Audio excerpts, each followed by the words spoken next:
everyone. Welcome back to the Command Your Brand show. I'm your host, Josh Silvestro, brand ambassador of Command Your Brand, where we help CEOs and founders get on top-rated podcasts. I want you to check us out and check out our new book, the best podcast book in the world, and you definitely check it out. I would love for you to get this out. And also check us out at www.commandyourbrand.com. So in today's episode, I have a very special guest speaker who, I always look up to as a very amazing thought leader, someone who is not afraid of what he has to say, when to say it, and where to say it.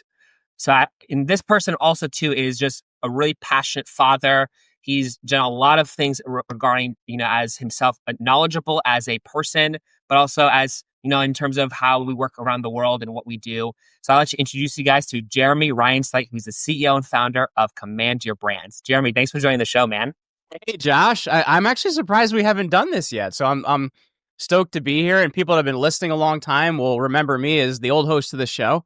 So good to be back here, man. Yeah, I think it's really exciting too, because, we've actually never sat down and talked about anything really except for work-related stuff and Sure. how we can do a lot of things. But this is going to be really fascinating. I think it's going to be a really good conversation. I can feel it. You know what I mean? Yeah, no, I think we're going to have some fun today. Yeah. So I guess what we'll first start off with, like, for people who, I know they know who you are, but maybe they know a little bit about your background. Maybe just tell us a little bit about yourself and like where you're coming from. Yeah. So for me, I was like just a student. So I have an undergrad degree in Catholic theology and, believe it or not, Judaism. I guess I just got really interested in the spiritual element of what makes somebody who they are. Then I did a study at New College, Oxford in Catholic social teaching. So we studied things like Lewis and Chesterton. And we did A Man for All Seasons, the Henry VIII novel. And then I did my master's in early Roman Empire propaganda at Seton Hall University. Did a number of I was a teacher right out of school. And I was kind of abruptly, stopped in that because the teaching environment has just changed so dramatically where it really isn't about learning in the way that it used to be. And then I did a lot of different things. I sold life insurance. I did network marketing. And then I ended up actually working for a friend at a company called Clear Images Design, doing all her digital marketing. And I had taught myself how to do it from watching YouTube videos and reading blog posts. And I kind of found that I had this, I don't know how to put it other than a high confront for technology, and did that for a bit and kind of just stumbled into podcasting. And we had 10,000 listens in our first month, and we were kind of off to the races. And out of that, I had a client, this is, probably like 10 or 11 years ago now, Dr. Dan Margolin, and he's like, hey, can you help me with this whole podcasting thing? I'm like, well, that sounds like a business. I don't have a business. And that's actually how we ended up starting the company that became Command Your Brand. And since that time, we put our clients in almost 6,000 shows, some of the biggest shows out there. And, now I live in Northwestern New Jersey. We have a couple dozen chickens here. I have 3 little girls. My wife and I have 3 little girls.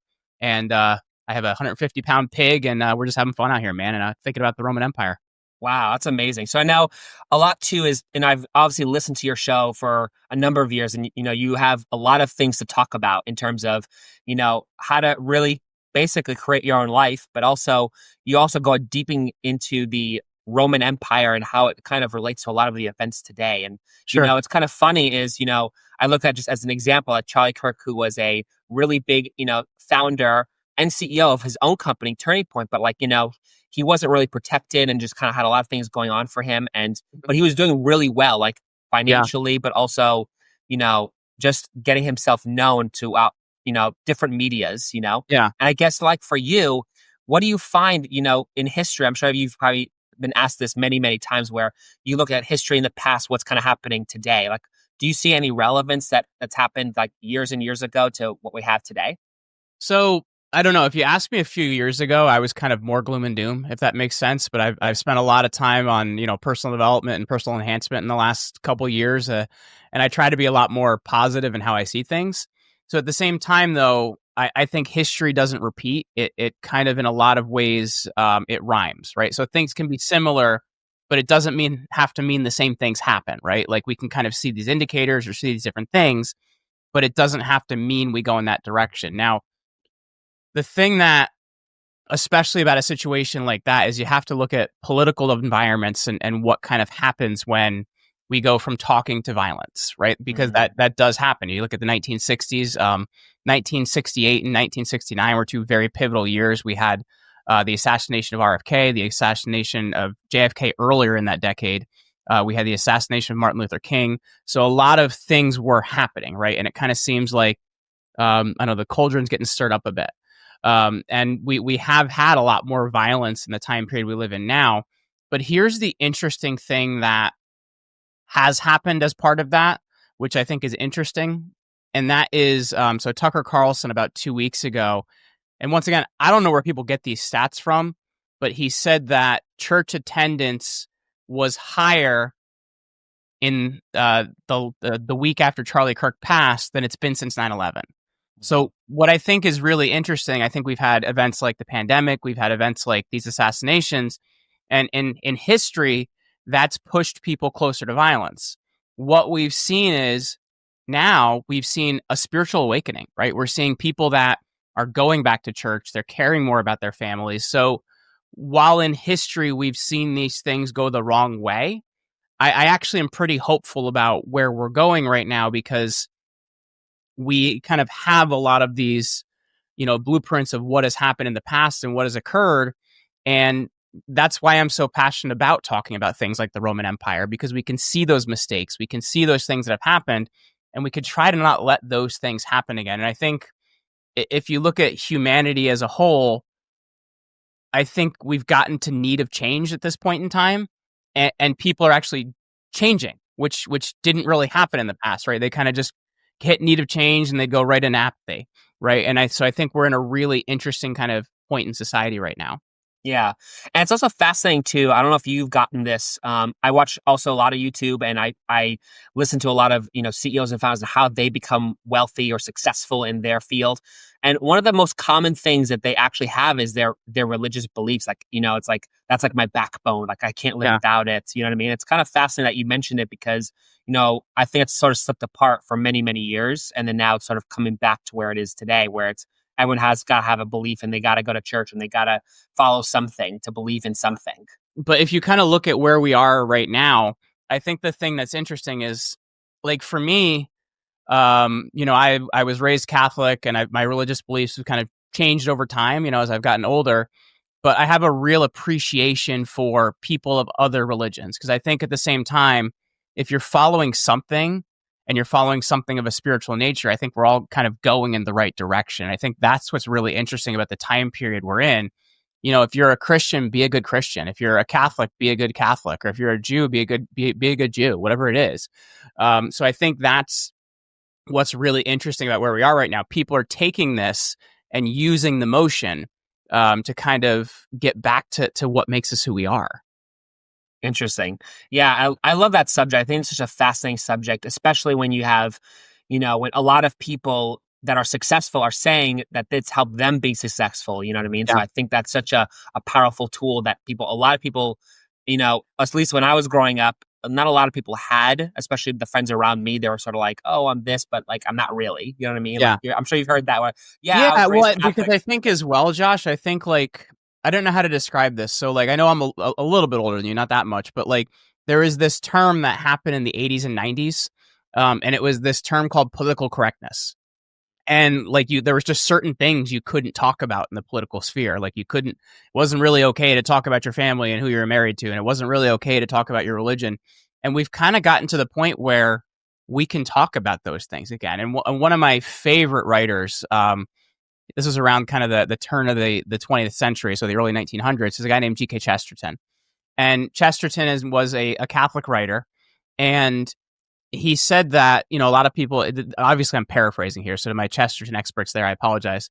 But he said that a lot of people say you can't talk about politics and religion. And in my world, those are the only two things you can talk about because they're only two real things. Now, there's different ways you can discuss those things and different ways you can approach them, but they are the real things we're dealing with in our world. And by not talking about them, we're not talking about life. Wow. Yeah, that's such a powerful thing too. I think Yeah. just knowing that, I think just really gets people to hone in on what they actually want and need in terms of their own life. Because a lot of people think, oh, I gotta climb the corporate ladder. I gotta, make as much money as I physically can, because that's what life is all about, is making money, That's and not a bad thing either, though, right? It's not a bad thing because here's the thing you have to look at, is you kind of have these different areas of your life, right? You have your family, you have the groups you're in, you have mankind, you have animals, you have all these different things that you're affecting, right? You could look at it kind Mhm. of like you're in the middle of the circle, and the further you go out, the more things you're affecting. If you're broke, you really can't help anybody, right? So I think it's not a bad thing to want to make money. The thing that I think it's important to look at is for why or for who are you making that money, right? I think that's a really important thing to consider. Yeah, absolutely. I think money is definitely a tool that people use to in order to be successful or do things that you need to do. Yeah, Absolutely. You know, yeah. go Go ahead. ahead. No, I just was taking a breath. Okay. That was a long breath. Just kidding. Yeah. So, and I guess for you, you obviously are now, you're the CEO and founder of a company that is now growing exponentially with podcasting now reaching, I think I saw reports, I think by the beginning or end of next year, it's going to be like a $3 or $4 billion Oh, industry, which is podcasting, wow, something like you're that. on these stats more than I am. That's pretty incredible. Well, it actually came up on my feed from Instagram of like Okay. this is going to be a big thing, especially next year. It's going to be a huge, huge Mhm. thing. So like for you, where do you see, where's the future of Command Your Brand going with podcasting and where things should go, with media? Because now media is sort of like, now we look at media, it's kind of dying, in terms of all these what people trust now as media is now dying. And so people are going to real people and real conversations with other people, So especially myself Yeah. as a young guy who's like, okay, I can't believe these people because they have their own agendas. But now I'm looking to other media, which is solely people themselves are making their own content and telling the factual boldness of the truth of what's going on. Yeah, and here's the interesting thing about it, because I obviously we'll get more into the Roman Empire in a bit, but I think the thing to consider is if you look at a time period like that, they didn't have the ability to communicate and do a lot of the things that we do now. And I think to me, that's even, going back to the 1960s, they didn't have the ability to communicate like this. So I think that's part of the reason that we're seeing the push towards spirituality and the push towards the family and things like that we're seeing now. Because if you watch TV, you think that there's one idea of how things are, and you think that there's one set of facts, and you think that there's everybody thinks this. But now we have the ability to actually, as real people, communicate. And when you talk to your neighbor, you find out your neighbor doesn't think that, right? Like most people aren't blue or red. Most people are some weird combination of purple or I don't know, pink or whatever it might be. They're a combination of those things, right? Like for me, I've never fit a political party because, the Republican Party doesn't like me that much and the Democratic Party doesn't like me that much because I'm somebody that I can look at an issue and say, well, I agree with that one. I don't agree with that one, right?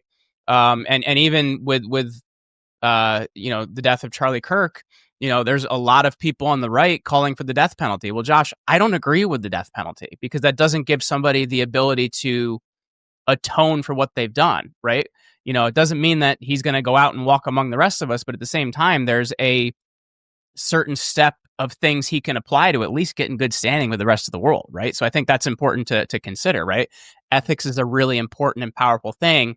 And to just kind of knock somebody off, we're not giving them the ability as a spiritual being to handle that. So I think that's one part of it. But I guess I'm kind of way off in left field here. But coming back to the where media is, there's been a lot of these different changes in this media environment, right? And if you look at kind of where podcasting has come from, I started doing this in 2014, right? And when I started, there were around 250,000 shows. Now, the last number I saw, there's a really great podcasting software out there. It's a software, but I think it's a database called Podcasting 2.0. And it was created by Adam Curry, who's the guy that created podcasting. And they're always monitoring the statistics and kind of where things are at because Spotify lies and said they have this many. Apple Podcast lies and said they have this many because they're kind of just measuring whose, family jewels are bigger, if that makes sense. Yeah. Um, there's around 4 to 4.5 million podcasts out there now. So like the world has changed dramatically from where it was when I started, right? And here's the interesting thing. There's kind of these phases in podcasting. There was the internet marketer phase when in 2016 they all came into podcasting and then they all left podcasting. There was also the phase where a lot of the legacy media, like your BBC, like your NPR, a lot of these big companies tried to come in and put the same things they do into media, into podcasting. This doesn't work because they had to have 5 cameramen and 5 producers and a whole editing team. And that's just really not how podcasting works. It's done with small teams that are really good at what they do because the technology now is so good. So I think the thing we're seeing now is a lot of the big companies tried to come in and it didn't work because that formula doesn't work here. And it's working more on an individual basis. So you're getting a lot of differing opinions, a lot of long form conversations. And I'm pretty excited about that because I really do think we're still in the infancy of what this model is. So I'm excited for the future of where it's going and where it's going to grow. Because if you look at kind of streaming has been a really big part of this, media has become driven by the consumer now. It wasn't really done like that before, right? Like, Friends is on at 7:00 and it's on at that time every week. So everybody's going to sit down and watch it. They used to call it appointment only television watching because your show is on at this time. If you missed it, you got to wait a week or stay up really late and hope to catch a rerun. Now with sports, you kind of still have to do that because, the Yankees only play at the time the Yankees play at, right? You can't watch that game on demand. It already happened or it is happening. But the thing that's interesting is if you look at Netflix, well, people can sit down and watch a whole series now. And if that series doesn't do well, they're not going to make a second season, right? Whereas on television, if they had enough funding, if they had the right sponsors, they would just shove it down your throat and you'd have to accept it. And either people are watching or they're not watching. Like Jimmy Kimmel recently, there was a cancellation and an uncancellation of Jimmy Kimmel, but they took a look at the target demographic, like the main buying demographic, his ages, I think it's 25 to 45.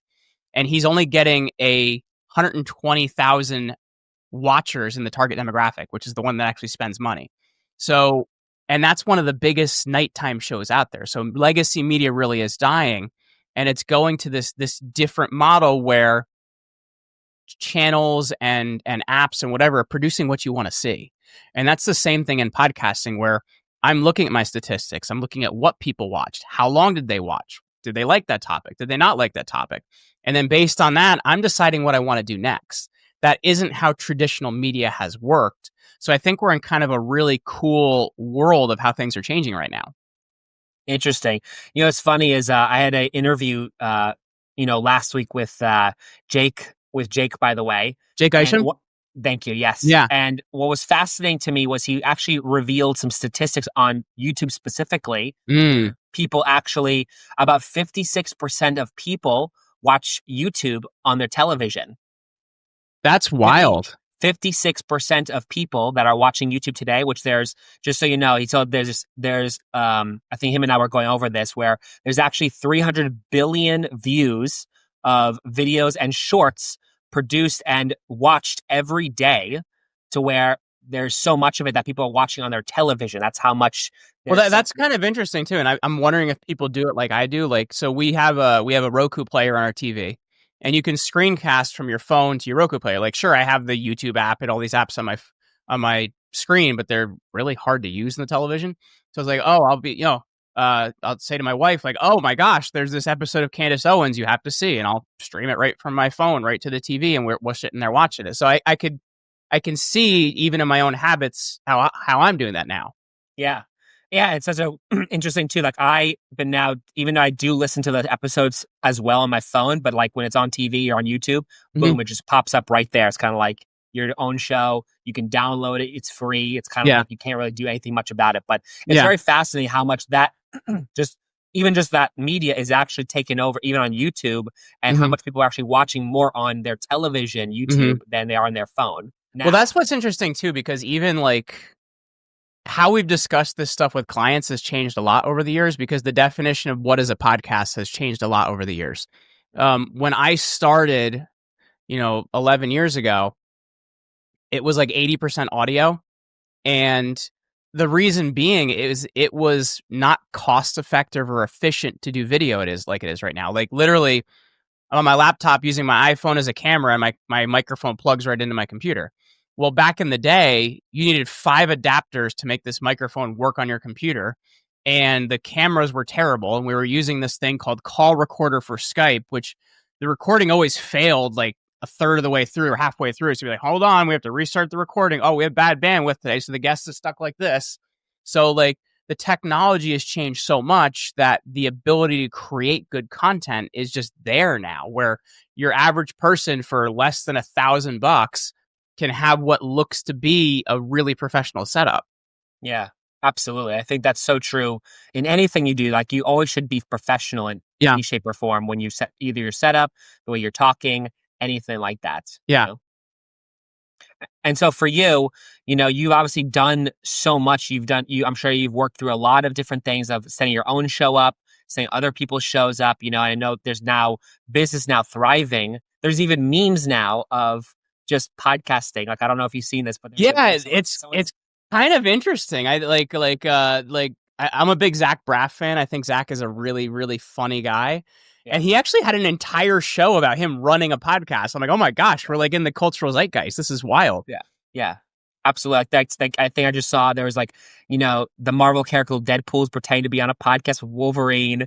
And then there's like Family Guys doing their own thing. It's kind of really funny, but it's like kind of a growing community of what people are doing. Cause this is what people do now is their podcast. They say what they think. And there's no censorship also involved with it, For the most part, when there was a thing about 2 years ago when like Alex Jones got canceled. So a bunch of Joe Rogan's episodes, including his Alex Jones episode, just disappeared from Apple Podcasts. That was one of the big reasons that he went to Spotify, by the way.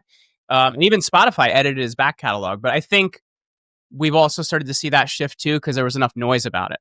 Yes, that's right.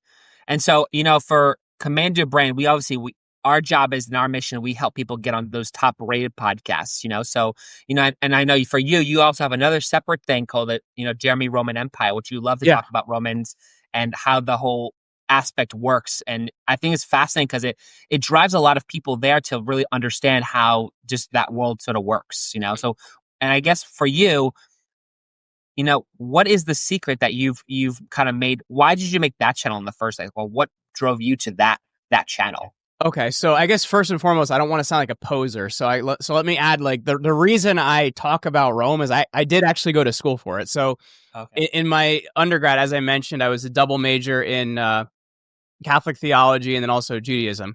And I did this really fun thesis too on like, if you look at all the different sects of Judaism, they're all looking for something different in Messiah. It's like extremely interesting stuff. But anyway, that's a kind of a side thing. I was also like really interested in Alexander the Great. And that's why that's one of the busts that sits behind me is my bust of the sculptor Lysippus's version of Alexander. It's once again a Greek statue, but it's the statue of Venus, which in anyway. So for me, I've always been a huge appreciator of that, and I was obsessed with Alexander the Great in undergrad. And I have on my bookshelf over there probably like 25 different books, all of which I've read about Alexander, the life of Alexander, his generals that took over his empire after he died. So I was reading everything I could.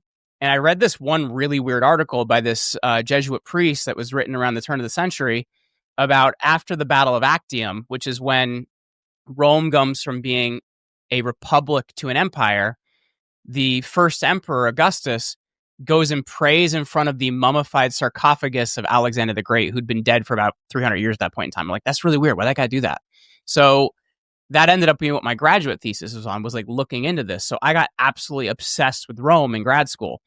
And so Rome and Greece and things like that fall into what's called classics departments in schools.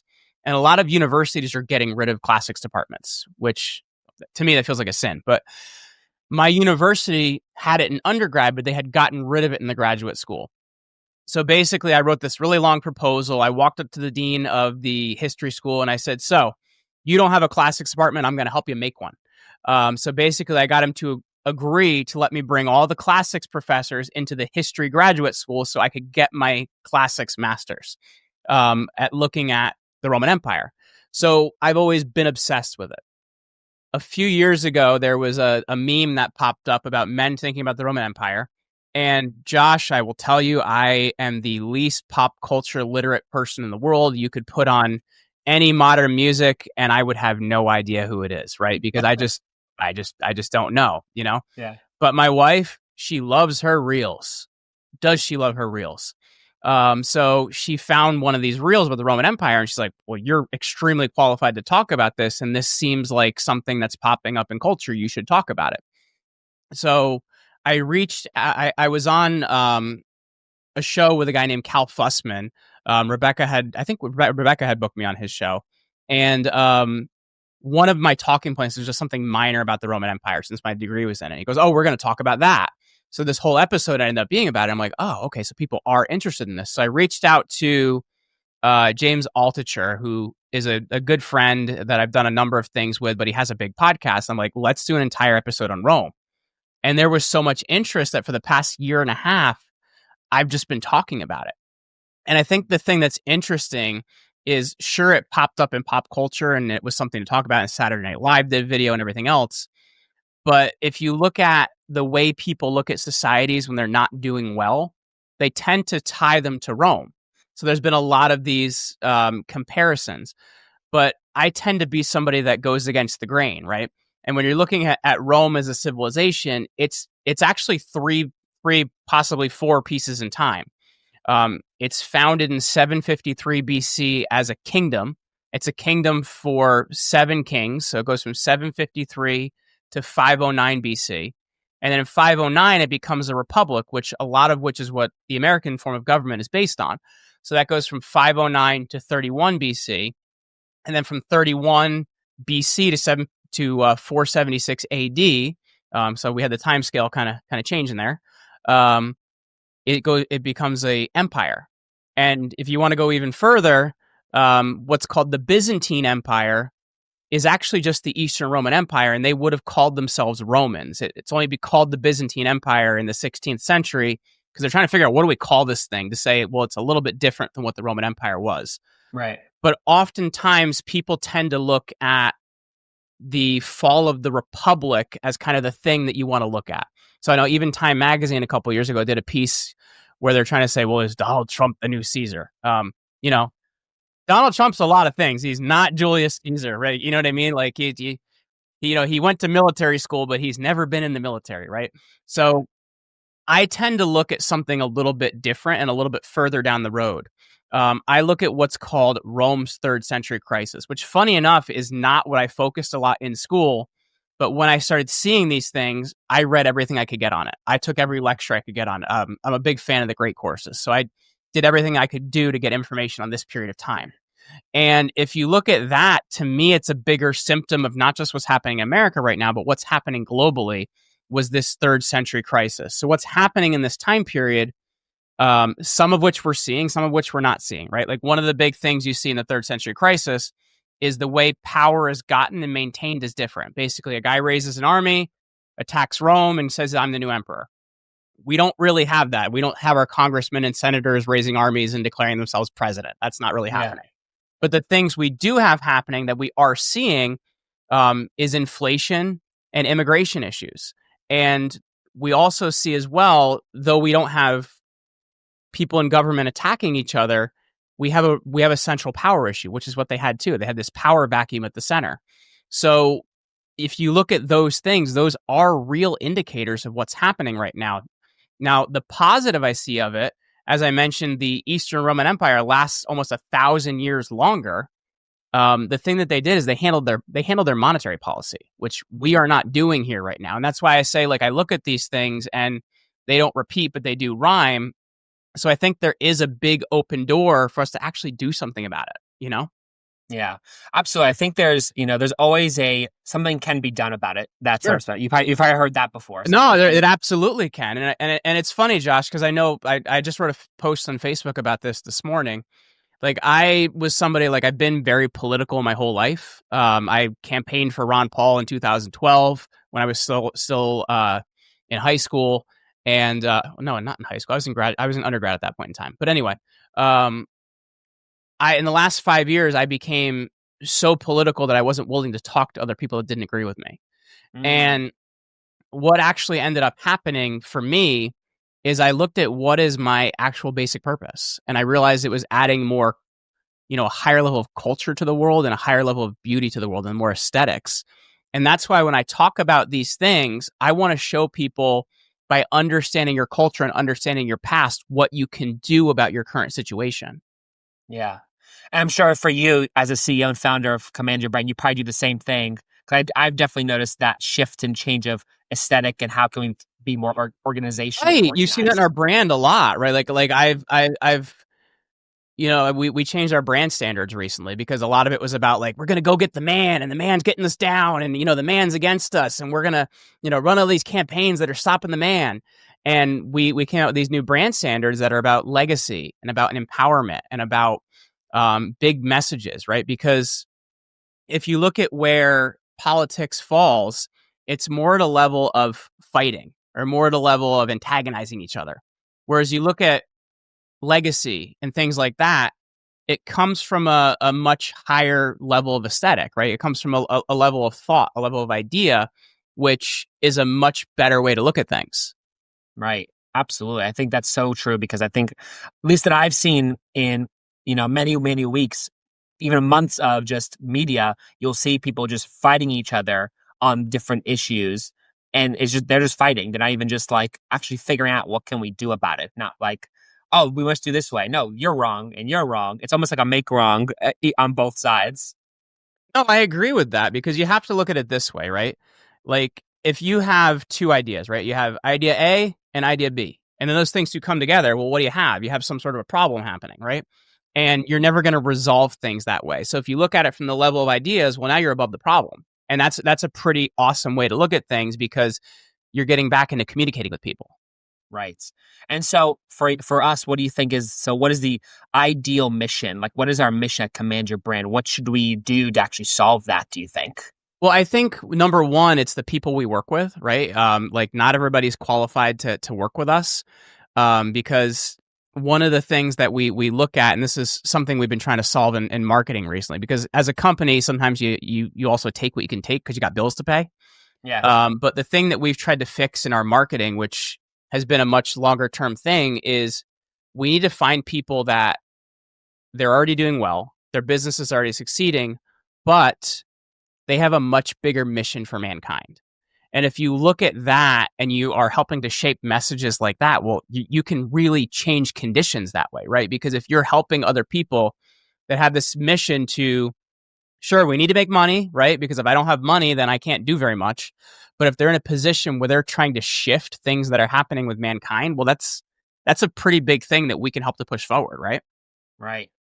Yeah, I think that's such an important mission because we need to have something, especially just us as a company, excuse me, we're actually getting people, to get their message out because they, we're doing it from the purpose of let's get their name out because they're well known, but also they're willing to help other people get what they need and also help them with what, to be together more of a unity of as a society. You know what Well, I it's mean? those right messages, right? It's those right messages because if you look at it, there's going to be things we agree with and things we don't agree with. So we're going to want to try to create that worldview that we agree with because honestly, we're trying to make this place better.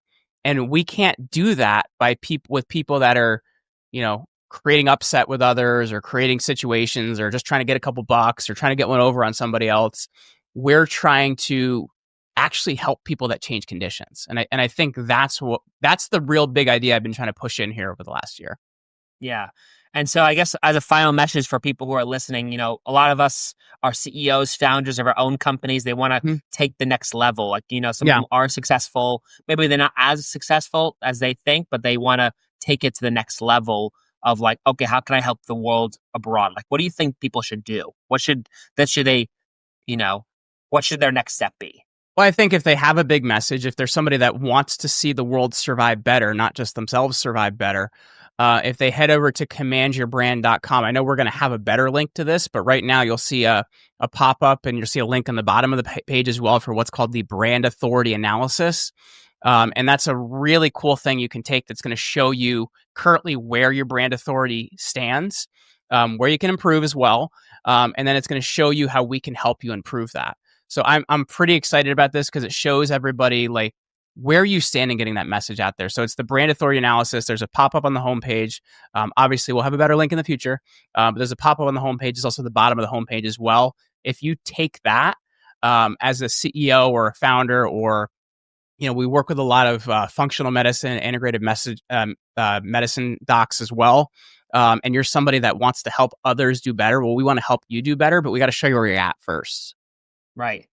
Well, Jeremy, I really appreciate the time you've given, everybody here on just Yeah. what we're doing here. And I think we have such a great message, and we want to help people get those messages out there, because a lot of places may do a good job, but maybe not to the same level as what we take it to. Almost basically you can say is the next level of, Yeah.